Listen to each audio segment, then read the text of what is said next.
ආයිබෝවන් ළමයි ඔන්න ගොඩක් දවසකට පස්සේ මගේ YouTube channel එකේ ආයෙ මම වීඩියෝ එකක් දාන්න හිතුවා. මාත් එක්ක මුලින් ඉඳලම ඔයාලා සම්බන්ධ වෙලා හිටියනම් ඔයාලට මතක ඇති මුලින්ම මම ඔයාලා මගෙන් යම් පාඩම් කොටසක් අමාරුයි කිව්වොත් ඒකට අදාළව PDF එකක් හදලා දීලා ඒ කොටස පැහැදිලි කිරීමක් විදියට ඔයාලට ඉදිරිපත් කරා. ඊට පස්සේ මම මොකක් හරි පාඩම් කොටසක් තෝරගෙන ඒක ෂෝට් නෝට් එකක් විදියට බෝඩ් එකේ ලියලා ඒකට දාලා පැහැදිලි කිරීමක් කරා. ඔන්න ළමයි මේ වැඩ සියල්ලගෙන්ම පස්සේ මම තවත් අලුත් වැඩපිළිවෙලක් ආරම්භ කරන්න හිතුවා. ඒ තමයි ඔයාලා මට කියනවනේ යම් යම් පාඩම් කොටස් අමාරුයි කියලා. මම ඒ පාඩම් කොටස් තෝරගෙන සම්පූර්ණ පාඩමම තෝරගෙන ඒකට දාලා ඔයාලට නොමිලේම දෙන්න තීරණය කරා. ඒකට දාලා PDF සටහන එහෙම නැත්නම් ටියුට් එක. මේ විදිහට සම්පූර්ණ පාඩමට අදාළ PDF එක මම ඔයාලට දීලා ඒක සම්පූර්ණයෙන්ම ලොමිනේ ළමයි ඒ පාඩම ඔයාලට ආවරණය කරලා දෙනවා.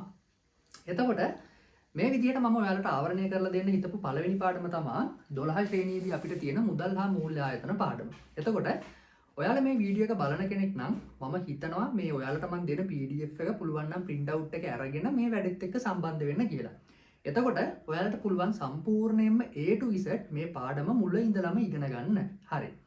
වැඩි විස්තර කිරීම පැහැදිලි කිරීම ඕනේ නෑ ළමයි. අපි එහෙනම් අපි මේ අලුත් වැඩේ ආරම්භ කරමු. මුල ඉඳලම මුදල් හා මූල්‍ය ආයතන කියන පාඩම අපි ඉගෙන ගමු. හරි. බලන්න ළමයි මේ මුදල් හා මූල්‍ය ආයතන කියන පාඩමේදී මම ඔයාලට මේ දීලා තියෙන print out එකේ මුලින්ම මම ඔයාලට මුදල් කියන එක ලියලා තියෙනවා. ඒ කියන්නේ type කරලා දීලා තියෙනවා මොකක්ද මේ මුදල් කියන්නේ කියලා.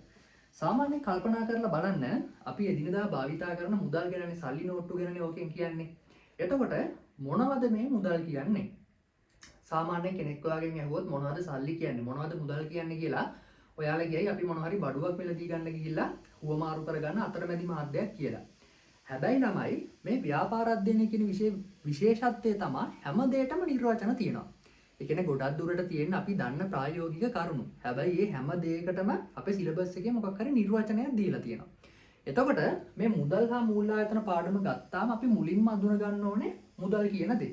ඇත්තටම මම මේක දෙවනි පාරට මේක රෙකෝඩ් කරන්න මොකද කලින් වීඩියෝ එකක් කර ඉඳලා පොඩි ප්‍රශ්නයක් හින්දා මම මේ වීඩියෝ එක නවත්තගුවා. එතකොට ඒකෙදි මම මුදල් කියලා ලියාගත්තා. හරි. අපි ළමයි මුලින්ම මේ මුදල් කියන්නේ මොකද්ද කියන එකේ නිර්වචනය හඳුනාගමු. සරලවම මෙහෙම. මම සරල නිර්වචනයක් ඔයාලට කියන්නම්කෝ. අපි මේකෙදි කියනවා ළමයි මුදල් කියන්නේ භාණ්ඩ හා සේවා හුවමාරුවේදී. අපි ඒක ලියාගමුකෝ. භාණ්ඩ හා සේවා. භාණ්ඩ හා සේවා හුවමාරුවේදී. භාණ්ඩ හා සේවා හුවමාරුවේදී. භාණ්ඩ හා සේවා හුවමාරුවේදී අතරමැදි මාධ්‍යයක්. අපි මුලින්ම නිර්වචන ලියාගෙන ඉමු. අතරමැදි මාධ්‍යයක්. අතරමැදි මාධ්‍යයක් ලෙස භාවිතා කරන ඕනම දෙයක් කියලා අපි කියනවා. මොකක්ද මේ කියන්නේ? භාවිතා කරන ඕනෑම දෙයක්. හරි. භාවිතා කරන ඕනෑම දෙයක්. ඔන්න හරි. එතකොට අපිට පුළුවන් මුදල් කියන එකට මේ වගේ නිර්වචනයක් හඳුනා ගන්න. මොකක්ද මම ලියුවේ? භාණ්ඩ හා සේවා හුවමාරුවේදී අතරමැදි මාධ්‍යයක් ලෙස භාවිතා කරන ඕනෑම දෙයක්. ඒ කියන්නේ සරලවම අපි කඩේකට ගිහිල්ලා මොන හරි දෙයක් ගන්නවා නම් අපි කඩේට ගිහිල්ලා කියනවා මේ පෑන කියලා ගමුකෝ. මුදලාලි මට මාක පෙන් එකක් දෙන්න කියලා කියනවා. එතකොට මුදලාලි මොකද කරන්නේ? ඔයාට අදාළ මාක පෙන් එක දෙනවා. ඒ දීලා ඔයාට පුළුවන් ද නිකන් ආපහු හැරිලා එන්න. හරි. මාක පෙන් එක මං ඉල්ලගත්තා. මං දැන් යනවා ගෙදර කියලා. එහෙම බෑනේ. ඔයා මාක පෙන් එක ගන්නවා නම් ඒ මුදලාලිට මොනවාම හරි දෙයක් දෙන්න ඕනේ. අන්න ඒ විදිහට ළමයි මොකක් හරි ගනුදෙනුවකදී ඒ ගනුදෙනුව සඳහා යොදා ගන්න අතරමැද තියෙන දෙයට තමයි අපි කියන්නේ මුදල් කියලා. එතකොට මෙහෙමයි. වර්තමානයේ අපි භාවිතා කරන්නේ සාමාන්‍යයෙන් කාසිහා නෝට්ටු හින්දා ඔයාලට හිතන්න පුළුවන් මේ කාසිහා නෝට්ටුනේ මුදල් කියන්නේ කියලා. ඇත්තටම එහෙම නැහැ. ඒ කියන්නේ මුදල් කියන නිර්වචනේ තියෙනවනේ ළමයි පැහැදිලිව අතරමැදි මාධ්‍යයක් ලෙස භාවිතා කරන ඕනම දෙයක්. ඒ කියන්නේ වර්තමානයේ අපි විවහාර මුදල් භාවිතා කරාට මේ නිර්වචනදී අපිට කියනවා මොනවාම හරි දෙයක් ගනුදෙනුවකී භාණ්ඩ හා සේවා හුවමාරු කරගන්න අතරමැදි මාධ්‍යයක් විදිහට භාවිතා කරන ඕනම දෙයකට අපිට පුළුවන් මුදල් කියන්න. සරලව හිතන්න මම මේ නිකන් කියන්නේ අපි ගමු සාමාන්‍යයෙන් ගල් කැට වගේ දෙයක්. සාමාන්‍යයෙන් හුවමාරුව සඳහා හැමෝම ගල් කියන දේ ගල් කැට කියන දේ පිළිගන්නවා නම් අපි මොකක් හරි බඩුවක් ගන්න ගල් කැටයක් දීලා අදාළ භාණ්ඩේ හුවමාරු කරගන්නවා නම් එතනදී ගල් කැටේ කියන එකත් අපිට මුදලක් කියලා ගන්න පුළුවන්. මොකද හැමෝම පිළිගන්න හුවමාරු මාධ්‍යය. හරි. එතකොට සරලවම මං හිතනවා ඔයාලට මුදල් කියන දේ පැහැදිලි වෙන්න ඇති කියලා. මොකද මේක අර A to Z අපි වැඩේ කරගෙන ගියාට අර සාමාන්‍යයෙන් සම්පූර්ණයෙන් එකින් එකට උදාහරණ පැහැදිලි කරගෙන මේ වැඩේ කරන්න බෑනේ. මොකද කෙටි වීඩියෝ ප්‍රමාණයක් ඇතුළත මේ සමස්ත විෂය නිර්දේශය සමස්ත පාඩම ආවරණය කරලා දෙන එක තමයි මගේ අරමුණ වෙන්නේ. හරි. එතකොට මුදල් කියන එකට අපි නිර්වචනයක් ලියාගත්තනේ. එතකොට මම මේ 30ක් ඔයාලට දීලා තියෙනවා. ඒක ඔයාලා ලියාගන්න මුදල් කියන එකට භාණ්ඩ හා සේවා හුවමාරුවේදී මම ඉක්මනට කියාගෙන යන්නම්. ඔයාලා වීඩියෝ එකක් නේ බලන්නේ. එතකොට ඒක ස්ටොප් කරලා 30 සම්පූර්ණ කරගන්න. හරි. භාණ්ඩ හා සේවා හුවමාරුවේදී පොදුවේ පිළිගනු ලබන මම මේක ඔයාලට සාමාන්‍ය පැහැදිලි කරලා දෙන්න ඕනේ නේද? මේ නිර්වචන ලිව්වේ මම හරිම නිර්වචනේ මේකෙදි කියන්නම්. භාණ්ඩ හා සේවා හුවමාරුවේදී පොදුවේ පිළිගනු ලබන ඕනෑම දෙයක් මුදල් වේ. හරිනේ. මම මේක ලිව්වේ භාණ්ඩ හා සේවා හුවමාරුවේදී අතරමැදි මාධ්‍යයක් ලෙස භාවිත කරන ඕනෑම දෙයක්. මේකට තව කැලලක් එකතු වෙනවා පොදුවේ කියන එක. ඒක ඔයාලා ලියා ගන්න. හරි. ඊට පස්සේ ඔයාලා තව ලියා ගන්න ව්‍යාපාර විකාශනයේ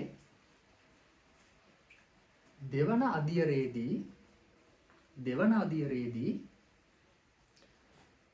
මුදල් භාවිතයට ගැනිනි. ඒ කියන්නේ ව්‍යාපාර විකාශනයේ දෙවනි අදියරේදී කියනවා මුදල් භාවිතය මුලින්ම ආරම්භ කරේ. හරි.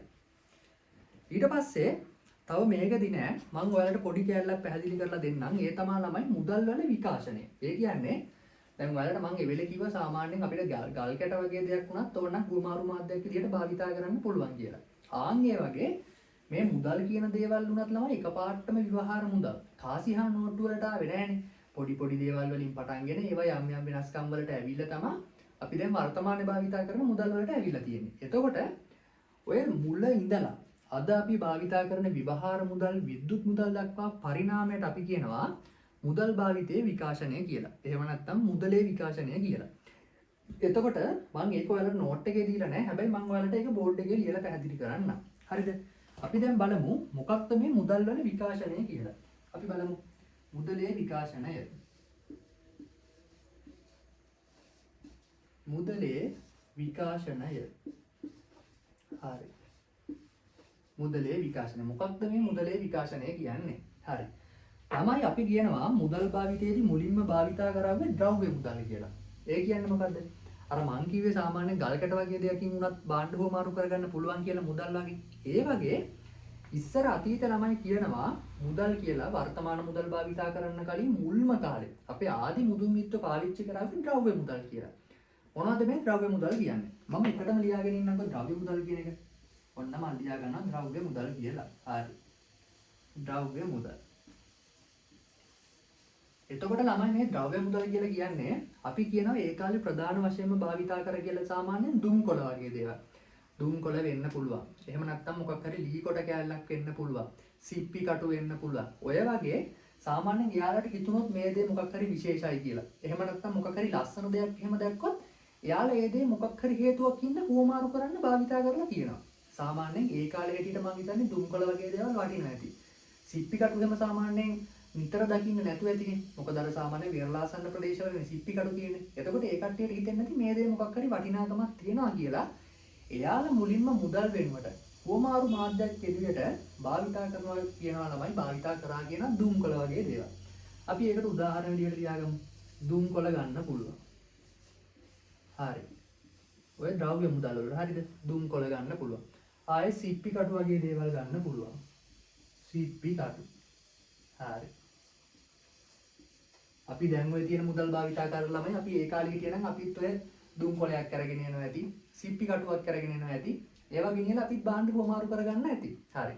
එතකොට මුදල් විකාශනයේ පළවෙනි අදියරේ කියන අපි ද්‍රව්‍ය මුදල් කියලා. ඊට පස්සේ දෙවෙනි එක විදිහට ළමයි අපි අඳුරගෙන තියෙනවා ඒ කාලේ භාවිතා කරා කියලා ලෝහ මුදල්. අපි ඒකත් ලියාගමුකෝ දෙවෙනි එක මොනවද? ලෝහ මුදල්. හරි. ලෝහ මුදල්. ළමයි ලෝහ මුදල් කියන්නේ මොනවද? ඒ කියන්නේ ළමයි අපි ඉස්සර ආදි මුතුන් මිත්තෝ මුලින්ම ද්‍රව්‍ය මුදල් වලින් භාණ්ඩ හොමාරු කරගෙන පස්සේ යාලා විවිධ ලෝහ වර්ග වලින් භාණ්ඩ හොමාරු කරන්න පටන් ගත්තලු. ඒ කියන්නේ මොනවද ලෝහ කියන්නේ? යකඩ වෙන්න පුළුවන්. තඹ වෙන්න පුළුවන්. තව රත්තරන් රිදී වගේ දේවල් තියෙනවානේ. ඔය වගේ ඔය පොළවෙන් හම්බන විවිධ ලෝහ වර්ග තියෙනවානේ. ඇත්තට මේ වගේ වටිනාකමක් තියෙනවානේ ළමයි. වර්තමානයේ ගත්තත් ඒවට ඇත්තටම වටිනාකමක් තියෙනවානේ. ඕක කොහොම හරි අපේ ඉස්සර මුතුන් මිත්තන්ට තේරිලා ඒ කට්ටිය මේ විදිහට හම්බෙච්ච ලෝහ මුදල් විදිහට භාවිතා කරලා තියෙනවා. ඒ කියන්නේ ද්‍රව්‍ය මුදල් වලින් යාලා පොඩ්ඩක් ස්ටෙප් එකක් උඩට ඇවිල්ලා ඇත්තටම ආවේනික එහෙම නැත්නම් නයිසර්ගික වටිනාකමක් තියෙන ලෝහ මුදල් වලට මාරු වෙලා තියෙනවා. අපි උදාහරණයක් ලියා ගමු. සාමාන්‍ය රත්තරන් රිදී වගේ දේවල්. රන් රිදී. ඔන්න ඔය වගේ දේවල් වලට එයාලා යොමු වෙලා තියෙනවා. මම මේ කතා කරන්නේ මුදල් භාවිතයේ ක්‍රමික විකාශනය. ඒ කියන්නේ කොහොමද ස්ටෙප් එක මුදල් භාවිතේ වැඩි වුණේ කියන එක. හරි. ඔන්න මුලින්ම ද්‍රව්‍ය මුදල් තියෙනවා, පස්සේ ලෝහ මුදල් තියෙනවා. ඊට පස්සේ තමයි මේ නිකම්ම ලෝහ කුට්ටි පිටින් පාවිච්චි කරන්නේ නැතුව එයාලා එව්ව තල්ල කාසි හදලා තියෙනවා. ඒ කියන්නේ ලෝහ කාසි හදලා තියෙනවා. හරිද? ඒ කියන්නේ නිකම්ම ලෝහ මුදල් භාවිතා කර හිටපු කට්ටිය ඒවට පොඩි වෙනස්කමක් කරලා තලලා හැම යාලා ලෝහ කාසි වලින් ගනුදෙනු කරන්න පටන් ගත්තා කියලා අපි කියනවා. හරිද? ලෝහ කාසි ඔන්න. ද්‍රව්‍ය මුදල් පස්සේ ලෝහ මුදල් ඇවිල්ලා තියෙනවා. ඒ ලෝහ වලින් යාලා කාසි හදලා ලෝහ කාසි භාවිතයට අරගෙන තියෙනවා හුවමාරු මාධ්‍යයක් මුදල් විදිහට. එයාකට ඉතින් ඔයාලා සාමාන්‍ය රියාගෙන තඹ කාසි වෙන්න පුළුවන්, රන් කාසි වෙන්න පුළුවන්. ඕනම කාසි වර්ගයක්. අපි නිකමට ලියමුකෝ රන් කාසි කියලා. හරි. රන් කාසි වගේ දේවල් යාලා භාවිතා කරලා තියෙනවා. හරි. ඊට පස්සේ ඔන්න දැන් අපි ටික ස්ටෙප් එක වැඩිලා දැන් ඉන්නේ ලෝහ කාසි වල. නිකම්ම ලෝහ කුට්ටිය භාවිතා කරන්නේ නැතුව ඒ වගේ තලලා කාසි හදලා තියෙන්නේ. ඊට පස්සේ ළමයි මෙතනින් පස්සේ කියනවා අපි වර්තමානයේ භාවිතා කරන කාසි හා නෝට්ටු වලට හරි. ඔන්න වර්තමානට ඇවිල්ලා තියෙන්නේ එතන. හරිද? කාසි හා නෝට්ටු ඔන්න වැඩි. කාසි හා නෝට්ටු. කාසි හා නෝට්ටු. ඔන්න ළමයි මෙතනදි තමයි අපි අද ගොඩක්ම භාවිතා කරන කාසි හා නෝට්ටු වලට ස්ටෙප් එක පියවර තියලා තියෙන්නේ. කාසි හා නෝට්ටු කියන්නේ මොනවද? සරලවම කිව්වොත් විවහාර මුදල්නේ ළමයි. මම ඒක ලියන්නම්කෝ විවහාර මුදල් කියලා. විවහාර මුදල්. හරි. විවහාර මුදල්.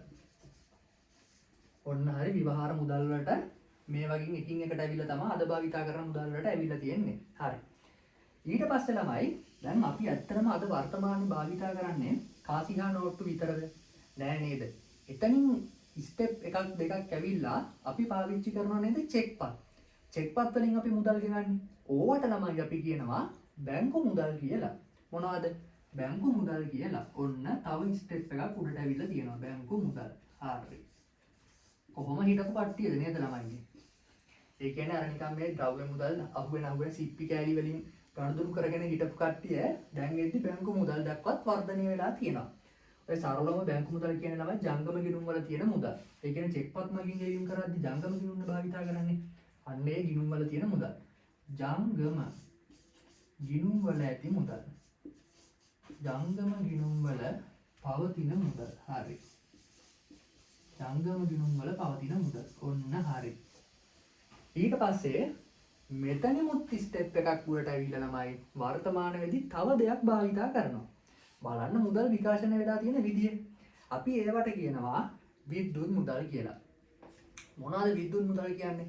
සාමාන්‍යයෙන් ක්‍රෙඩිට් කාඩ්, ඩෙබිට් කාඩ් කියන්නේ ක්‍රෙඩිට් කාඩ් වලින් අපි ගෙවනවා. බැංකුවකින් බැංකුවකට ට්‍රාන්ස්ෆර් කරනවා. account එකකින් account එකකට ට්‍රාන්ස්ෆර් කරනවා. ඔය විදිහේ විවිධ විද්‍යුත් ගෙවීම් ක්‍රම ළමයි අපි වර්තමානයේ භාවිතා කරනවා. ඒවට අපි කියනවා විද්‍යුත් මුදල් කියලා. හරි. විද්‍යුත් මුදල්. විද්‍යුත් මුදල්. ඔන්න හරි. විද්‍යුත් මුදල් වලට ඔයාලා ලියාගන්න සාමාන්‍යයෙන් හරපත් ණයපත් වගේ දේවල්. හරපත් තියෙනවා, ණයපත් තියෙනවා, ශුද්ධ කාඩ්පත් තියෙනවා. ඔය ඕන දෙයක් අපිට හඳුනා ගන්න පුළුවන්. හරි. එතකොට ළමයි මේක වීඩියෝ එකක් ඉන්න මම ඉක්මනට කරගෙන යනවා. අර සාමාන්‍යයෙන් ඔයාලා සම්බන්ධ වෙච්ච ටියුෂන් ක්ලාස් එකක් වෙන්න පුළුවන්. ඒ වගේ දෙයක නම් ගොඩක් දුරට මේවා හෙමින් හෙමින් කියලා පොඩි මැදින් විවේකයක් දීලා එහෙමනේ උගන්වන්නේ. හැබැයි අර පැයක් වගේ පොඩි වෙලාවක් ඇතුළත තියෙන වීඩියෝ එක ඒ වගේ අමතර කතා වලට ඇත්තම කාලය වැය කරන්න මම කැමති නෑ. එතකොට අර මේ වීඩියෝ එක බලන ඔයාලගෙන් ඔයාලට උපරිම ප්‍රයෝජනයක් ගන්නත් බෑ. මට ඔයාලට උපරිම දෙයක් දෙන්නත් බෑ. ඒ හින්දා අපි මේ පාඩම එකින් එක ලස්සනට ඉක්මනට ඉගෙනගෙන යමු. හරි. එතකොට මේ වෙද්දි මම ඔයාලට මුදල් කියන දේ හඳුන්වා දුන්නා. ඒත් එක්කම මේ මුදල් කියන දේවල් කොහොමද ස්ටෙප් එකකින් එකට වර්ධනය වුනේ කියලා ඒ කියන්නේ මුදල් වල විකාශනය ගැන පැහැදිලි කරලා දුන්නා. හරි. ළමයි ඔයාලා පුළුවන් නම් දැන් මම ඔයාලට මේ දීලා තියෙන ඉඩේම මේක මේ විදිහට හරි වොමු පල්ලෙහාට ඊතල දදා හරි මුදල් වල විකාශනය කියලා ලස්සනට මේ ටික ලියාගන්න. මගේ නම් අකරු ලස්සන නෑ. ඒ වුණාට ඔයාලා ලස්සනට ලියාගන්න. ස්ක්‍රීන්ෂොට් එකක් හරි ගහගන්නකෝ ඒකේ. මොකද්ද මේ මුදලේ ක්‍රමික විකාශනය. හරි.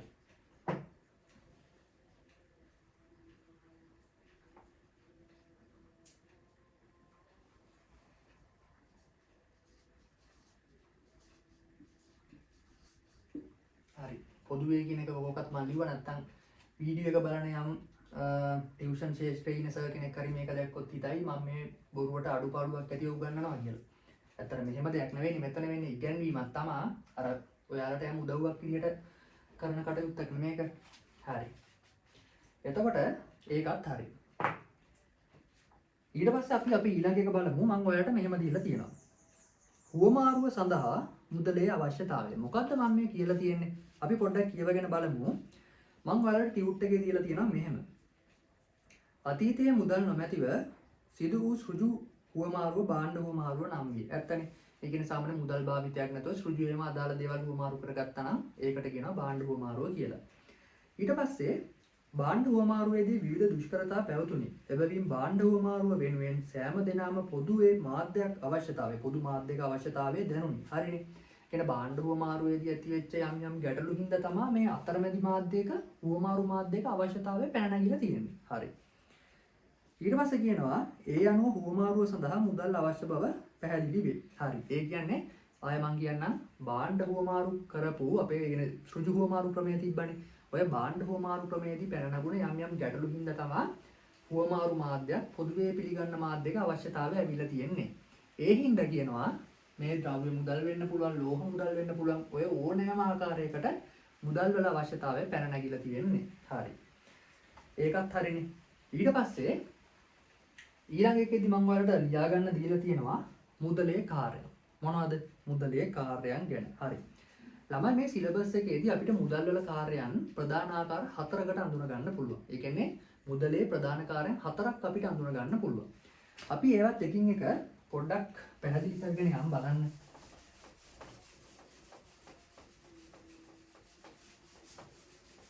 හරි. මම මේ කියන මුදල් වල කාර්යයන්. මුදලේ කාර්යයන්. මුදල් වල කාර්යයන්.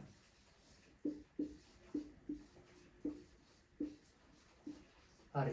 මුදල් වල කාර්යයන්. ඒ වගේම කියනකොට ළමයි මම ඔයාලට මේ දීලා තියෙන print out එක වෙන්න පුළුවන්. අදාළ PDF එක වෙන්න පුළුවන්. මේකේ සමස්ත විෂය නිර්දේශම තියෙනවා. කිසිම ගැටලුවක් නැහැ. ඒ කියන්නේ ඔයාලා ඕනනම් ටියුෂන් ගුරුවරයෙක්ගේ ටියුට් එකක් එක්ක හරි සංසන්දනය කරලා බලන්න ඕන විදිහකට මම මේ දීලා තියෙන PDF එකේ සම්පූර්ණ සිලබස් එකම තියෙනවා. මුදල මූල්‍යාංකන පාඩමට අදාළ. හරි. ඊට පස්සේ දැන් මුදලේ කාර්ය. ප්‍රධාන කාර්යයන් අපි මුලින්ම එකින් එක ලියාගෙන යමුකෝ.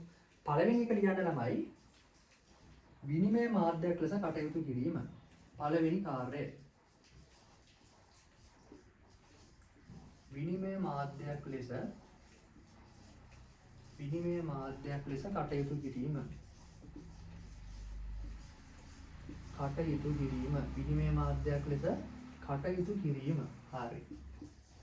ඔන්න තියෙනවා විනිමය මාධ්‍යයක් ලෙස කටයුතු කිරීම කියලා අපි පළවෙනි කාර්යය හඳුනා ගන්නවා.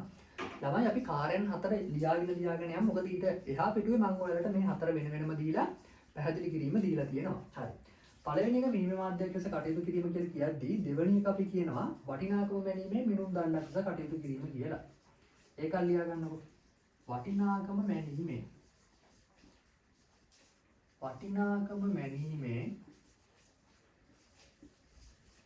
මිනුම් දණ්ඩක් ලෙස කටයුතු කිරීම. වටිනාකම ගැනීමේ මිනුම් දණ්ඩක්. හරි. වටිනාකම ගැනීමේ මිනුම් දණ්ඩක් ලෙස කටයුතු කිරීම කියලා ලියා ගන්න. හරි. එතකොට ඔන්න අපි ප්‍රධාන කාර්යයන් දෙකක් හඳුනාගත්තා. විනිමය මාධ්‍යයක් ලෙස කටයුතු කිරීම, වටිනාකම ගැනීම මිනුම් දණ්ඩක් ලෙස කටයුතු කිරීම. ආය ලියන්න පුළුවන් ළමයි තුන්වෙනි එක අපිට වටිනාකමේ සම්නිධියක් ලෙස කටයුතු කිරීම කියලා. හරි. අපි ඒක ලියමු. වටිනාකමේ අපි මේවා එකින් එක පැහැදිලි කරගමු. අපි දැනට කරුණු ටික ලියාගමුකෝ. මම අර දීලා තියෙන හිස්තනේ. වටිනාකමේ සම්නිධියක්. වටිනාකමේ සන්නිධියක් ලෙස කටයුතු කිරීම. වටිනාකමේ සන්නිධියක් ලෙස කටයුතු කිරීම. හරි. වටිනාකමේ සන්නිධියක් ලෙස කටයුතු කිරීම. අවසාන එක ලියා ගන්න ළමයි අපි ඒකට කියනවා විලම්භීත ගෙවුම් මාධ්‍යයක් ලෙස කටයුතු කිරීම කියලා. හරි. 아무තු වචනයක් අපි බලමු මොකක්ද කියලා ඔක. විලම්භීත ගෙවුම් මාධ්‍යයක් ලෙස කටයුතු කිරීම. විලම්භීත ගෙවුම් මාධ්‍යයක් ලෙස විලම්භීත ගෙවුම් මාධ්‍යයක් ලෙස කටයුතු කිරීම. හරි. විලම්භීත ගෙවුම් මාධ්‍යයක් ලෙස කටයුතු කිරීම. තමයි මේවා තමයි අපිට මේ මුදල් වල ප්‍රධාන කාර්යයන් කියලා හඳුනා ගන්න තියෙන්නේ. හරි. ඊට පස්සේ ළමයි තව දෙයක් වලට මම කියන්නම් මේ පළවෙනි කාර්යයන් දෙක තියෙනවානේ. ඒ කියන්නේ මේ විනිමය මාධ්‍යයක් ලෙස කටයුතු කිරීම සහ වටිනාකම මැනීමේ මිනුම් දණ්ඩක් කියන එක. අපි ওই දෙකට කියනවා ළමයි ප්‍රාථමික කාර්යයන් කියලා. මුදලේ ප්‍රාථමික කාර්යයන්. ඒක ඔයාලා මතක් කරගන්න. ප්‍රාථමික කාර්යයන්. මුදලේ ප්‍රාථමික. එහෙම නැත්නම් ප්‍රධාන කාර්යයන් දෙක ඔය දෙක කියලා කියනවා. ඊට පස්සේ ළමයි අනෙක් කාර්යයන් දෙක තියෙනවානේ. ඔය දෙකට අපි කියනවා මුදලේ ද්විතීක කාර්යයන් කියලා. ඒකත් ලියාගමු. ද්විතීක. මුදලේ ද්විතීක කාර්යයන්. හරි. එතකොට ඔන්න අපි මුදලේ කාර්යයන් හතර අඳුනගත්තා. ඊට පස්සේ ඒවා ප්‍රාථමික හා ද්විතීක කියලා වර්ග කරනවා කියලා අපි දැනගත්තා. හරි. දැන් ඊළඟ පිටුව ඔහොම බලන්න.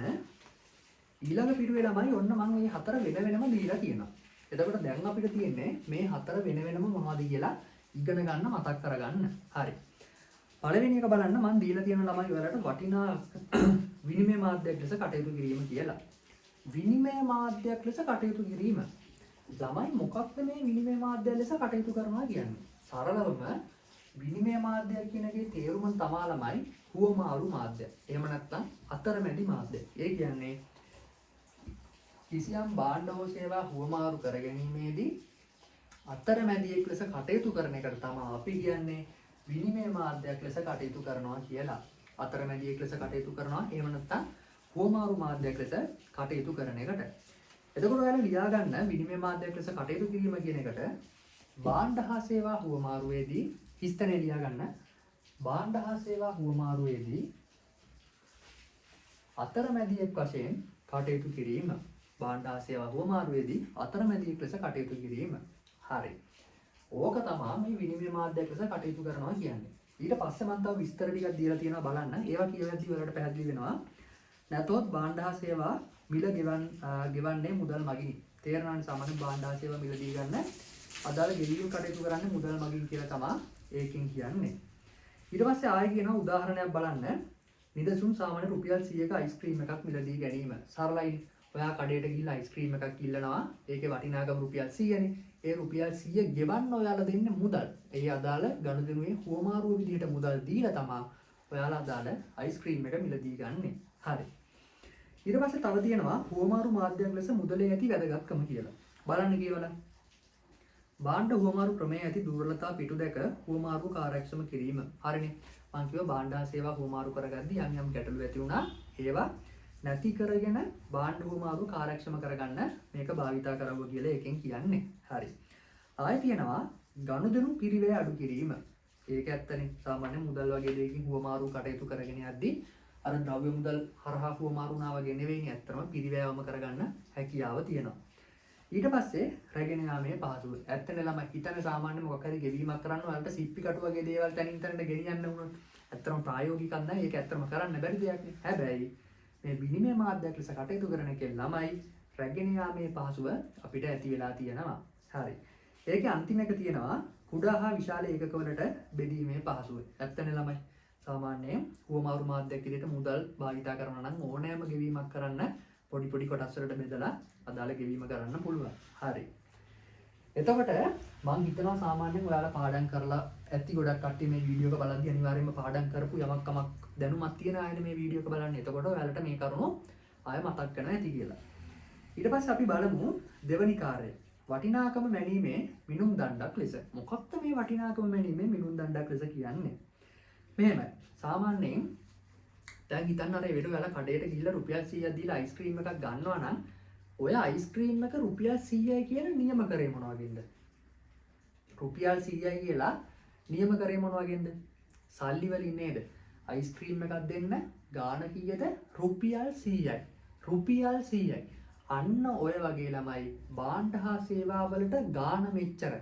මිල මෙච්චරයි කියලා මිල නියම කරන එකට තමයි අපි කියන්නේ වටිනාකම මැනීමේ මිනුම් දණ්ඩක් ලෙස කටයුතු කරනවා කියලා. හරි. අපි ඒකෙත් පොඩ්ඩක් නිර්වචනය ලියාගමු. හිස්තැනේ ලියාගන්න. භාණ්ඩ හා සේවාවන්හි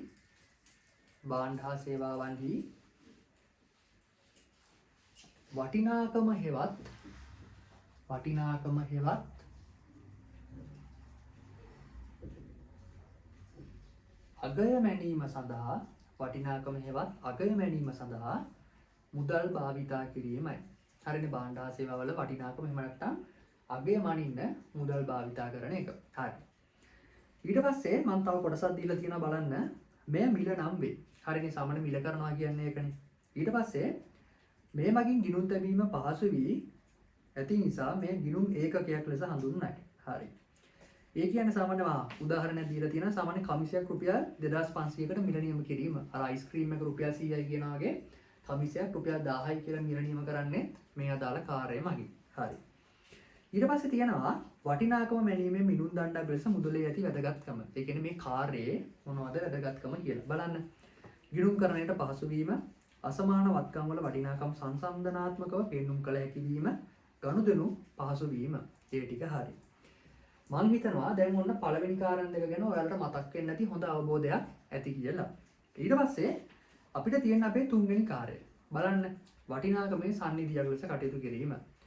ළමයි වටිනාකමේ සම්නිධියක් ලෙස කටයුතු කරනවා කියන්නේ සරලවම ඉතිරි කිරීම, සල්ලි ඉතුරු කරන එක. ඒ කියන්නේ ඔයාලට පොඩි කාලේ තිබ්බ නේද?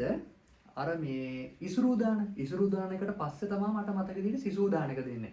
ආන් ඒ වගේ ඉතිරි කිරීමේ ගිණුම් විදිහට එහෙම නැත්නම් ඉතිරි කිරීමේ මාධ්‍යයක් විදිහට මුදල් භාවිතා කරන එකට තමයි අපි කියන්නේ වටිනාකමේ සම්නිධියක් ලෙස කටයුතු කරනවා කියන එක. සරලවම ඉතිරි කිරීමේ ගිණුම් වල තියෙන මුදල් ගැන මේ කතා කරන්නේ. හරි. එතකොට මේකට ඔන්න මම ඔයාලට නිර්වචනයක් දීලා තියෙනවා. බලන්න කියවලා. මුදල් රැස් කර තබාගත හැකිය. ඒක ඇත්තනේ. මුදල් රැස් කරලා තබා ගන්න හැකියාවක් තියෙනවා. ඊට පස්සේ කාසි හා නෝට්ටු යල් පැනීමකින් තොරව, ක්ෂය වීමකින් තොරව රැස් කර තබා ගනිමින් අනාගතයේදී භාණ්ඩ හා සේවා මිලදී ගැනීමට භාවිතා කළ හැකිය. තේරෙනවනේ? සල්ලි කියන දේවල් ළමයි කොහොමද යල් පනින්නේ නැහනේ. ඒවා රැස් කරලා තබාගෙන අනාගතයේ භාවිතයට ගන්න පුළුවන් කියන එක මේකෙන් කියන්නේ. හරි. උදාහරණයක් විදිහට දීලා තියෙනවා මම රුපියල් 20000ක මුදලක් ඉතිරි කිරීම. හරි. ඊට පස්සේ වටිනාකමේ සම්නිධියක් ලෙස මේ මුදල් වල මොකක්ද වැදගත්කම කියන එකත් මම ඔයාලට කරුණු වගේක් දීලා තියෙනවා. ඒකත් කියලා බලන්න. වටිනාකම සුරක්ෂිතව ගබඩා කොට තැබිය හැකි වීම. හරි. බැංකු ගිණුම් මගින් වටිනාකම අනාගතයට රැගෙන යා හැකි වීම. නැත්තම් ඉතිරි කිරීමේ ගිණුම් වල මුදල් තැන්පත් කරලා ඒක අනාගතයට ගෙන යනවා. හරි. ඊපස්සේ පූර්ණ ද්‍රවශීලතාවයක් පැවතීම. සාමාන්‍ය මොකද්ද ද්‍රවශීලතාවයකින් ළමයි ඕනෑම වත්කමක් ඉක්මනින් හා පහසුවෙන් මුදල් බවට පත් කර ගැනීමේ හැකියාවනේ. එතකොට සාමාන්‍ය මුදල් කියන දේ ආය මුදල් බවට පත් කරන්න දෙයක් නැහැ. ඒක කොහොමද ද්‍රවශීලයි? පූර්ණ ද්‍රවශීලවත්කමක් මුදල් කියන්නේ. එතකොට පූර්ණ ද්‍රවශීලතාවයක් පවතිනවා කියලා අපිට ගන්නත් පුළුවන්. ඒත් එක්කම මුදල් ශේෂය ළඟ තබා ගැනීමේ පහසුව. ඇත්තනේ සාමාන්‍ය කාසිහා නෝට්ටු ළඟ තියා ගන්නත් පුළුවන්. තමන්ගේ ශේෂය රැස් කරලා තබා ගන්නත් පුළුවන්. හරි. ඊට පස්සේ කල්පවත්නා සුළු බව. මම කලිමුත් පැහැදිලි කරද්දී කිව්වා සාමාන්‍ය මුදල් කියන දේ නැශ වෙන්නේ නැහැ නේ. ඒ දේවල් කල් තබා ගන්න පුළුවන් කියලා. හරි. ඊට පස්සේ අපිට තියෙන්නේ මේ මුදල් භාවිතයේ තියෙන අවසාන කාර්යය. බලන්න මොකද්ද කියලා. විලම්භීත ගෙවුම් මාධ්‍යයක් ලෙස කටයුතු කිරීම. මොකක්ද මේ විලම්භීත ගෙවුම් මාධ්‍යයක් කියන්නේ? සාමාන්‍යයෙන් ටිකක් ඇහෙද්දී පොඩ්ඩක් අපිට හුරු නැති 아무තු වචනයක් වගේ නේද? ළමයි ඔය විලම්භීත ගෙවුම් මාධ්‍යයක් ලෙස කටයුතු කරනවා කියන්නේ සරලවම ණය ගනුදෙනු. ඒ කියන්නේ මුදල් භාවිතයෙන් ණය ගනුදෙනු කරන්න පුළුවන් එකට තමයි අපි කියන්නේ විලම්භීත ගෙවුම් මාධ්‍යයක් විදියට කටයුතු කරනවා කියලා. හරි. අපි ඒකේ නිර්වචන බලාගෙන යමු. හරි. ඒක ලියාගන්න නිර්වචනයේ අනාගත ගෙවීමක් සඳහා වර්තමානයේ දිවිසගත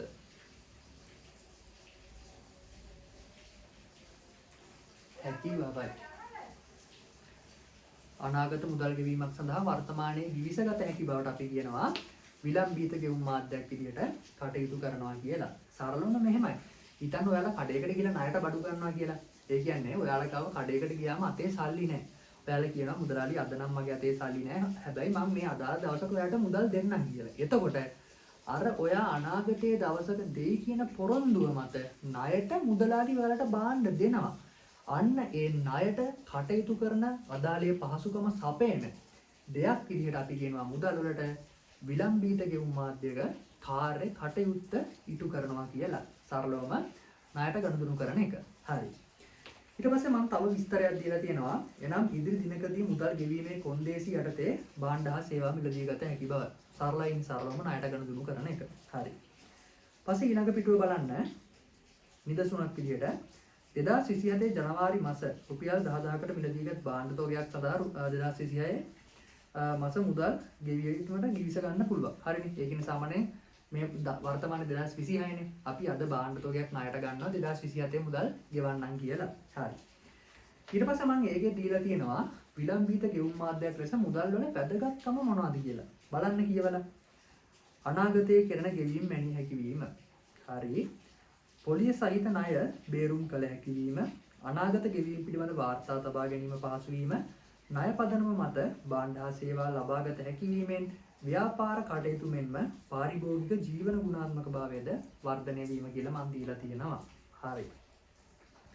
එතකොට ළමයි ඔන්න සරලවම මම හිතනවා මේ වෙද්දී මම ඔයාලට මුදල් වල කාර්යයන් හතරක් පැහැදිලි කරලා දුන්නා කියලා. හරිද? එතකොට දැන් ඔය මුදල් වල කාර්යයන් හතර වඩාත් හොඳට පැහැදිලි වෙන්න කියලා මම මේකදීම ඔයාලට දීලා තියෙන උදාහරණයක්. බලන්න මේ උදාහරණය කියවලා අපි පොඩ්ඩක් මේ උදාහරණයකට උත්තරය ලියලා බලමු. මෙහෙමයි. කසුන්තම මෝටර රථය. හරි. තමයි මෙහෙමයි. මම එක්ක මට හිතනවා සාමාන්‍ය වීඩියෝ එකක් ඇතුළේ මේ වගේ දෙයකට කාලේ ගත කරන්න ඕනේ නැහැ. ඔයාලා එමීට මේ ප්‍රශ්නේ කියවලා මේ ප්‍රශ්නේ අපිට අඳුන ගන්න තියෙන්නේ මොනවද කියලා, ඒ කියන්නේ මුදලේ කාර්යයන් මොනවද කියලා අඳුනගෙන අදාළ සිද්ධියට අදාළව ගලපන්න. සිද්ධියට අදාළව ගලපලා ඒකට ඒ උත්තර ටික ලියන්න. හරි. ඒ හොඳටම ප්‍රමාණවත්. එතකොට ඔන්න අපි දැන් මේ වෙද්දී මුදල් කියන්නේ මොනවද කියලා හඳුනාගත්තා. ඒත් එක්කම මුදල් කොහොමද ටිකින් ටික විකාශනය වුනේ? මුදලේ ක්‍රමික විකාශනය වුනේ කොහොමද කියන එක ඉගෙන ගත්තා. මුදල් වල තියෙන ප්‍රධාන කාර්යයන් හතරක් අපි මේ වෙද්දී ඉගෙනගෙන තියෙන්නේ. හරි. පැය භාගයක් දැන් වීඩියෝ එක මේ වෙද්දී රෙකෝඩ් වෙලා තියෙනවා. ඒ කියන්නේ ඔයාලා මේ වෙද්දී පැය භාගයක් වීඩියෝ එක බලලා තියෙනවා. ඔයාලට මහන්සි නම් කමක් නැහැ වීඩියෝ එක ස්ටොප් කරලා පොඩි වෙලාවකින් මෙතනින් පස්සේ බලාගෙන යන්න වීඩියෝ එක ඉතිරි කොටස. මම හැබැයි විවේකයක් ගන්න නැතුව එක දිගටම මගේ වැඩේ මගේ පාර්ට් එක වීඩියෝ එක කරගෙන යන්න. හරි. ඊට පස්සේ මම ඔයාලට දීලා තියෙනවා හොඳ මුදලක ලක්ෂණ. ඒ කියන්නේ සාමාන්‍යයෙන් ඔයාලා දන්නවා හොඳ මුදලක් කියන්නේ අපි සාමාන්‍ය හුවමාරු මාධ්‍යයක් විදිහට යොදා ගන්න දෙයක්නේ. ඒ දේ අපිට හිතුමනාපට ළමයි හැම දෙයක්ම හුවමාරු මාධ්‍යයක් විදිහට භාවිතා කරන්නත් බෑ. ඒක හොඳ මුදලක් වෙන්න නම් අපි විවිධ ලක්ෂණ ටිකක් හඳුනා ගන්න ඕනේ. අපි දැන් බලමු එකින් එක මොනවද මේ ලක්ෂණ කියලා. හරිම සරලයි. මේකෙන් නම් සාමාන්‍යයෙන් ඔයාලට මතක තියාගන්න පුළුවන් කරුණු 4-5ක් මතක තියාගත්තා නම් එක්සෑම් එකට උනත් හොඳටම ප්‍රමාණවත්. හරි. පළවෙනි එක මම දීලා තියෙනවා ළමයි පොදු පිළිගැනීම එහෙම නැත්නම් සාර්ව ප්‍රතිග්‍රහිතතාවය කියලා. සරලව මොකද්ද පොදු පිළිගැනීමක් කියන්නේ? දැන් සාමාන්‍යයෙන් අපිට හිතනවා සාමාන්‍යයෙන් කඩේට ගිහිල්ලා බඩුවක් ගන්න මුදල් භාවිතා කරන්න නැතුව අපේ ළඟ තියෙන මොකක් හරි ගහක කොළයක් කඩා ගන්නවා. කොළයක් කඩාගෙන ගිහිල්ලා අපි මුදලාලිට දෙනවා. මුදලාලියා මම අද ඉඳලා මේක සල්ලි හුවමාරු මාධ්‍යයක් විදිහට මේ කොළ භාවිතා කරනවා. ඔයා මට ඕනේ භාණ්ඩ දෙන්න කියලා මුදලාලිගෙන් ඉල්ල ගන්නවා. ඉල්ලනවා කියන්නේ ඉල්ල ගන්නවා නෙවෙයි මුදලාලිගෙන් භාණ්ඩ ඉල්ලනවා. මුදලාලි මොනවා කරයිද? ඔයා දෙන මොකක් හරි කොළේ අරගෙන ඔයාට බඩු දෙයිද? බඩු දෙයි නෙවෙයි ඔයාට කනට දෙකක් ගාලා පන්නයි මේ පිස්සෙක් ඇවිල්ලා තියෙන කඩේට කියලා. අන්න ඒ වගේ මොකද මුදලාලි දැන් ඔයා මුදල් විදියට අදාළ මොකක් හරි කොළයක් ගහක කොළයක් දුන්නා කියලා ඒක මුදලාලි පිළිගන්නේ නැහැනේ. මේක මුදල් නෝට්ටුවක් කියලා මුදලක් කියලා පිළිගන්නේ නැහැනේ. ආන් ඒ වගේ අපි කියනවා ළමයි මුදල් වල හොඳ මුදලක ලක්ෂණයක් විදියට හැමෝම පිළිගන්න ඕනේ කියලා. ඒ කියන්නේ කඩේකට නෙවෙයි සාමාන්‍ය වෙන ෂොප් එකකට හරි ඔයා ගිහිල්ලා රුපියල් 10 නෝට්ටුවක් දීලා මොකක් හරි ගෙවීමක් කරලා භාණ්ඩයක් ගන්නවා නම් එයාලා කියන්නේ නැහැ මට රුපියල් 10 එපා කියලා. මොකද ඒක හැමෝම පිළිගන්නවා. ලංකාව තුල ගත්තොත් රුපියල් විදේශ රටවල ගත්තොත් විදේශීය මුදල් වර්ග තියෙනවා. ඒ අදාළ රටවල අදාළ මුදල් වර්ග වෙන්න පුළුවන්. ලංකාවේ නම් රුපියල් වෙන්න පුළුවන්. අදාළ. ඒ කියන්නේ හැමෝම පිළිගන්නවා කියන එක තමයි මේ සාර්ව ප්‍රතිග්‍රහිතතාවය එහෙම නැත්නම් පොදු පිළිගැනීම කියන්නේ. හරි. ඒක මම මෙහෙම දීලා තියෙනවා. මිනිසුන් පොදුවේ පිළිගැනීමට කරයි. එනම් ගනුදෙනුවලදී නොපමාම පිළිගත යුතු බවයි මුදලේ අතිශයම වැදගත් ගුණාංගය වනුයේ පොදු පිළිගැනීමයි. ඇත්තනේ ළමයි මුදල් ගත්තොත් ඒ මුදල් වල තියෙන වැදගත්ම ලක්ෂණේ අනිවාර්යම ලක්ෂණය තමයි පොදු පිළිගැනීම. හැමෝම පිළිගන්නවා නම් අපිට ඒක මුදලක් විදියට උවමාරු කරන්න උදා ගන්න පුළුවන්. හරි. දෙවැනි එක කල්පැවැත්ම. මොකද්ද කල්පැවැත්ම කියන්නේ බලමු කියවලා. දිගුකාලීන කල්පැවැත්මක් ඇති ද්‍රව්‍ය වලින් මුදල් සකස් වීමයි. ඒක ඇත්තනේ. ඔයාලා නිකන් කල්පනා කරලා බලන්න. දැන් මට එහෙමත් වෙනවා සමහර වෙලාවට කලිසම් සාක්කුව එහෙම තමයි සල්ලි අමතක වෙලා තියෙනවා. ඒ සල්ලි ගොඩක් දුරට ආය හම්බෙන්නේ අම්මා කලිසම හොදනවා නම් අම්මා හරි අපි හරි අදාළ කලිසම හොදනවා නම් හොදන වෙලාවේ තමයි සමහර වෙලාවට පෙඟිලා නෝට්ටුව හම්බෙන්නේ. හැබැයි එහෙම පෙඟිලා නෝට්ටුව හම්බුණා කියලා පත්‍ර කඩදාසියක් වගේ එක නිකම්ම දිය වෙලා යන්නේ නැහැ නේද? ඒක අපිට වේලලා පාවිච්චියට ගන්න පුළුවන්. අන්න ඒ වගේ මේ මුදල් කියන දේ වුණත් ළමයි කල් පැවැත්මක් තියෙන්න ඕනේ. කල් පවතින අමුද්‍රව්‍ය වලින් හදලා තියෙන්න ඕනේ. හරි. ඒක තමයි මේකෙන් කියන්නේ. ආයෙ තියෙනවා පැවැත්මක් ඇති කඩදාසි හා ලෝහ වර්ග භාවිතා කරයි. ඒක හරි. මුදල් හා කාසි නිරන්තර අතිනත යන බැවින් එහි පෙනුම හා ස්වභාවය වෙනස් නොවී පැවතිය යුතුයි. ඇත්තනේ ළමයි. සාමාන්‍ය මුදල් නෝට්ටුවක් කියන එකක් මහ බැංකුවෙන් ඉෂුව කරවුවට පස්සේ කී දෙනෙක්ගේ අතට ඕක යනවා ඇද්ද? ඒ කී දෙනෙක්ගේ අතට ගියත් ඒක නැෂ්‍ය වෙන්නේ නැතුව ඒ විදිහටම වෙනස් වෙන්නේ නැතුව තියෙන්න ඕනේ කියන එක තමයි මේ කල්පැවැත්ම කියන එකෙන් කියන්නේ. හරි. ඊට පස්සේ ඊළඟ එක බලන්න අනුකරණීය දුෂ්කර වීම, ව්‍යාජ මුදල් සැකසීමට අපහසු වීම මේ කියන්නේ සරලවම හොරට මුදල් අච්චු ගහන්න බැරි වෙන්න ඕනේ. ආරක්ෂිත බව තියෙන්න ඕනේ. බලන්න කියවලා නෝට්ටු හා කාසි ව්‍යාජ ලෙස මුද්‍රණය කිරීමට අපහසු ලෙස ආරක්ෂිත සලකුණක් යොදා තිබීම. පහසුවෙන් ගෙන යා හැකි වීම. ඊට පස්සේ ඊළඟ එක හැසිරවීමට පහසු ලෙස සැලකීමයි. එනම් පහසුවෙන් එහා මෙහා ගෙන යා හැකි බව. ඒක ඇත්තනේ. ආයෙ තියෙනවා පහසුවෙන් හඳුනාගත හැකි වීම ඒවා සමජාතීය බව. හරි. ඒකත් කියවලා බලන්න. එකිනෙක මුදල් ඒකක වෙන් කර හඳුනාගත හැකි වීමයි. මෙරට කාසි හා නෝට්ටු විවිධ ප්‍රමාණ විවිධ හැඩ හා විවිධ වර්ණ වලින් යුක්ත නිසා පහසුවෙන් හඳුනා ගන්න පුළුවන්. ඒ කියන්නේ ළමයි සාමාන්‍යයෙන් වෙන මොන හරි කඩදාසියක් එක්ක මුදල් තිබ්බොත් පහසුවෙන් හඳුනා ගන්න පුළුවන් කියන එක. සරලවම ගත්තොත් මොකක් හරි හිතන්න රුපියල් 20 කොලයක් කියලා. 20 කොලයක් ගානට ඔයාට කඩදාසියක්, පත්‍ර කඩදාසියක් කපලා දෙනවා මේ දෙක වෙනම අතට. හරිද? දැන් මේ දෙකෙන් කාසිය මේ සමහර මේ දෙකෙන් මුදල් නෝට්ටුව මොකද්ද, පත්‍ර නෝට්ටුව මොකද්ද කියලා හඳුනා ගන්න බැරි නම් එතන මුදල් වල ප්‍රශ්නයක් තියෙනවා. හැබැයි බැලු බැලමන්ට ඔයාලා දන්නවනේ මේකේ පත්‍රය මොකද්ද, නෝට්ටුව මොකද්ද කියන එක ඔයාලා දන්නවා. ආන්ගේ විදියට ළමයි පහසුවෙන් හඳුනා ගන්න පුළුවන් වෙන්න ඕනේ කියනවා මුදලක් නම් හොඳ මුදලක් නම්. හරි. ඊට පස්සේ කුඩා කොටස් වලට බෙදී හැකීම. ඔය කියන ළමයි මොකක් හරි ගෙවීමක් කරන්න යද්දි හිතන්න ලංකාවේ අච්චු ගහන්නේ 5000 කොළ විතරයි නම් කොහොමද කියනකො මාරු නැතුව හැම ගනුදෙනුවකට මේ රුපියල් 20ක් වටින දෙයටත් රුපියල් 30ක් වටින දෙයටත් හැම දෙයකම 5000 කොළ තමයි දෙන්න වෙන්නේ. එහෙම බෑනේ. ඒ හින්දා අපි කියන හොඳ මුදලක් නම් ඒක කුඩා කොටස් වලට බෙදන්න පුළුවන් වෙන්න ඕනේ කියලා. හරි. බලන්න කියවලා ගනුදෙනු සඳහා යොදාගත හැකි වන විවිධ කුඩා ඒකක වලට බෙදී පැවතීමයි. ඒ සඳහා විවිධ වටිනාකම් සහිත නෝට්ටු හා කාසි වර්ග පැවතිය යුතුය. ඒක හරිනේ. ඊට පස්සේ හිඟ ද්‍රව්‍යයක් වීම එහෙම නැත්නම් දුලබ හෝ සුලබ නොවීම. ඒ කියන්නේ මොකද්ද? මුදල් සඳහා යොදා ගන්නා ද්‍රව්‍යවල අගේ ස්ථාවරත්වයක පැවතිය යුතු අතර ස්වභාවික හිඟයක් ද්‍රව්‍යයක් විය යුතුය. ස්වභාවිකව හිඟ ද්‍රව්‍යයක් විය යුතුය. ඒ කියන්නේ ළමයි සාමාන්‍යයෙන් සරලවම ගත්තොත් සල්ලි කියන දේවල් ගස් වලින් කඩන්න තිබ්බොත් ඒවට වටිනාකමක් නැහැනේ. ඒ වගේ යම්තාක් දුරකට හිඟභාවයක් තියෙන්නත් ඕනේ. ඒ හිඟභාවයත් එක්ක තමයි ළමයි ඒවට අදාළ වටිනාකම ලැබෙන්නේ. ඒත් එක්කම හොයාගන්න බැරි જાතියක් වෙන්නත් බෑ. ඒ කියන්නේ හිතන්න සාමාන්‍ය මුදල් කියන දෙයට රත්තරන් වගේ දෙයක් ළමයි යොදාගත්තොත් ගොඩක් දුරට රත්තරන් වර්තමානයේ පුළුවන්. මං කියන්නේ එහෙම නෙවෙයි. සාමාන්‍යයෙන් මුදල් වගේ දෙයක් නම් අපිට බැංකුව හරහා ලබා ගන්න පුළුවන්. සල්ලි නෝට්ටු නම් නිතර අපිට හම්බෙනවානේ. හැබැයි අර සාමාන්‍යයෙන් රත්තරන් වගේ වෙන්න පුළුවන් වෙන යම් දෙයක් වගේ ගත්තොත් ඒවා නිරන්තරයෙන් හොයා ගන්නත් බෑ. ඒ වගේ යම් ගැටලු තියෙනවා. ඒ හින්දා අපි කියනවා සාමාන්‍ය හිඟ වෙන්නත් බෑ, දුලබ හෝ සුලබ නොවීම. කියන අර අතරමැද තියෙන්න ඕනේ. නැතිම වෙන්නත් බෑ, ගහකින් කඩාගෙන ගන්නවා වගේ හැම වෙලෙම තියෙන්නත් බෑ. ඒ දෙක අතරමැද තියෙන්න ඕනේ කියනවා. හරි. ඊට පස්සේ තව එකක් තියෙනවා, තව කරුණක් හොඳ මුදලක ලක්ෂණයක්. අගය නොවෙනස්ව පැවතීම. අගය නොවෙනස්ව පැවතීම. වටිනාකම ස්ථාවරව පැවතීම. මොකක්ද ඒ කියන්නේ? නෝට්ටු හා කාසි වල සඳහන් මුහුණත වටිනාකම ස්ථාවරව රඳවාගත හැකි විය යුතු බව. හරි. රුපියල් 5000ක නෝට්ටුවක අද මෙන්ම හෙටද වටිනාකම ස්ථාවර විය යුතුයි. ඒක ඇත්තනේ ළමයි සාමාන්‍යයෙන් රුපියල් 5000 නෝට්ටුවක් ගත්තත් ඒක අද 5000 වෙලා හෙට 10000 වෙන්න බෑනේ. වටිනාකම 5000 නම් 5000ම. ඒක අද වෙන්නත් පුළුවන් අනාගතයේදී වෙන්නත් පුළුවන්. ඒ වටිනාකම ස්ථාවරව පවතින්න ඕනේ. හරි. තව එකක් තියෙනවා ළමයි නයිසර්ගික අගයක් පැවතීම කියලා. බලන්න. සාමාන්‍යව නයිසර්ගික අගයක් කියන්නේ ළමයි මම අර එවෙලේ කිව්වේ රත්තරන් වලට එහෙම තියෙනවා කියලා. ඒ කියන්නේ ආවේනික. ඒවටම අදාළ ආවේනික වෙච්ච වටිනාකමක් තියෙනවා කියන එක තමයි ඒකෙන් කියන්නේ. ඒකේ විස්තරය තියෙනවා මුදල් ඒකකයේ ද්‍රව්‍යමය ලෝහමය අගය එහි මුහුණත අගයට වඩා අඩු වීමයි. හරි. ද්‍රව්‍යමය වටිනාකම හරි.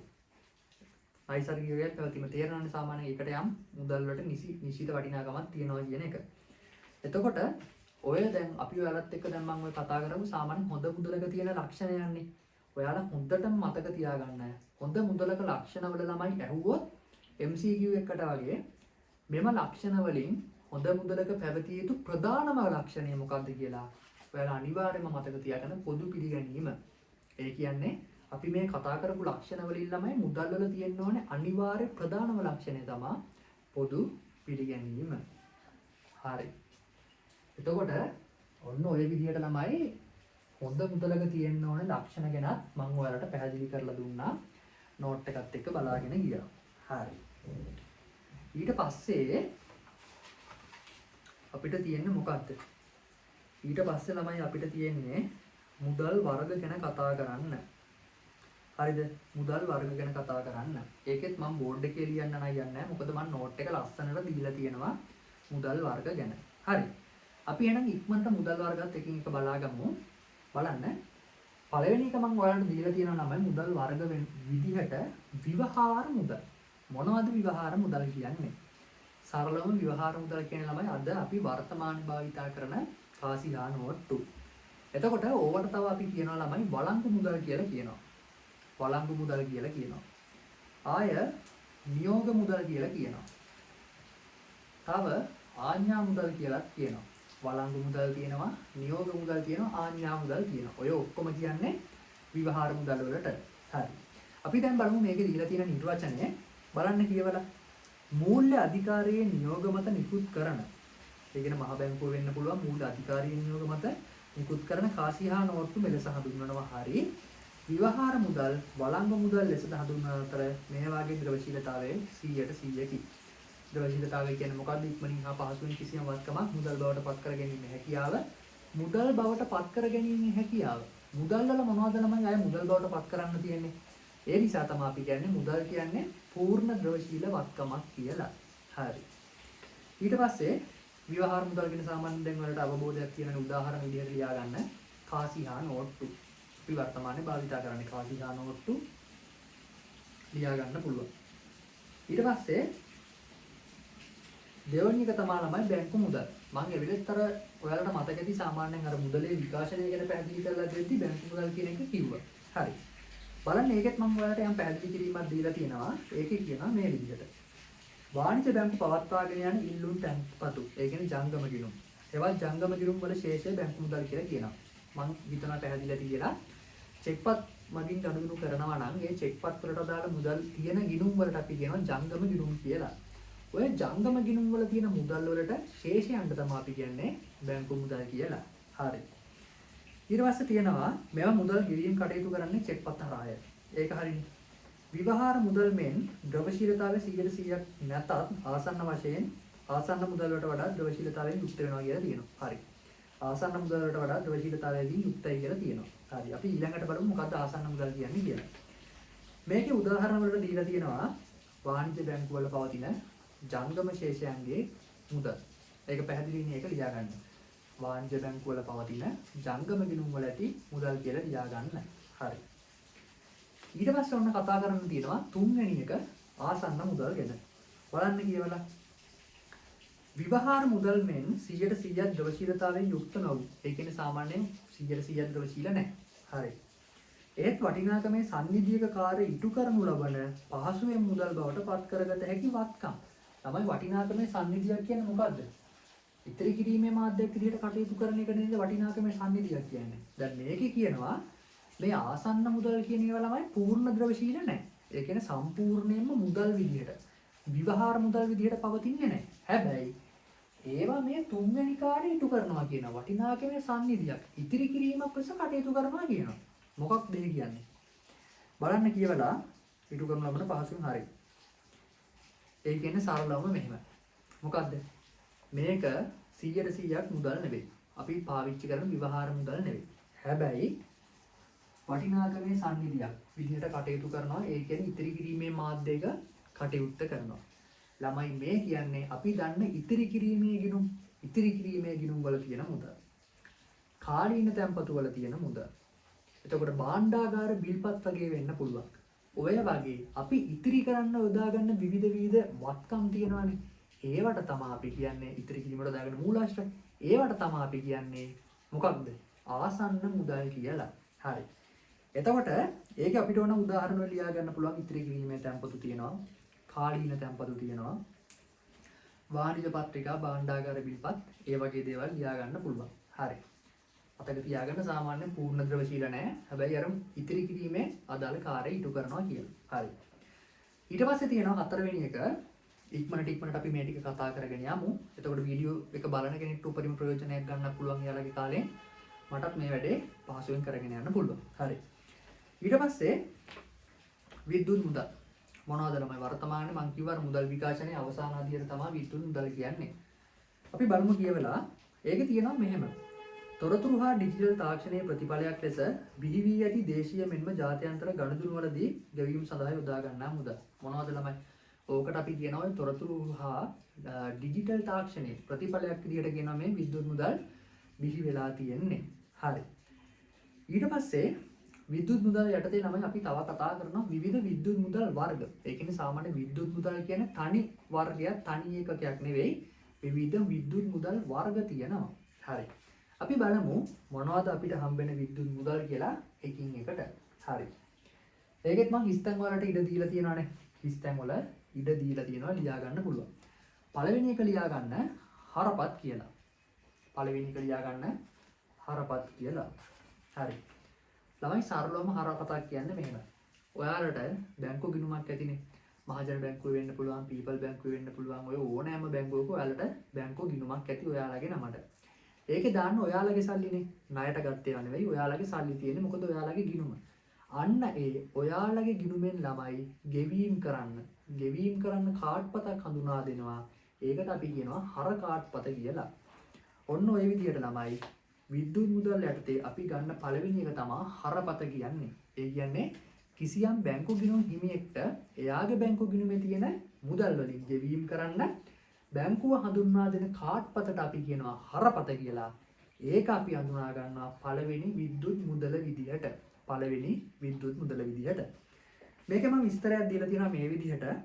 ගෙවනු ලබන මුදල් ප්‍රමාණය විද්‍යුත් ලෙස ගිණුමට හරවන බැංකු ගිණුමේ මුදල් තිබෙන අයට පමණක් ලබාගත හැකි කාඩ්පත. ඒ කියන්නේ සරලවම Tamanට කියලා බැංකුවක ගිණුමක් තියනවා නම් විතරයි ළමයි මේ හරපතක් ලබා ගන්න පුළුවන්. හරි.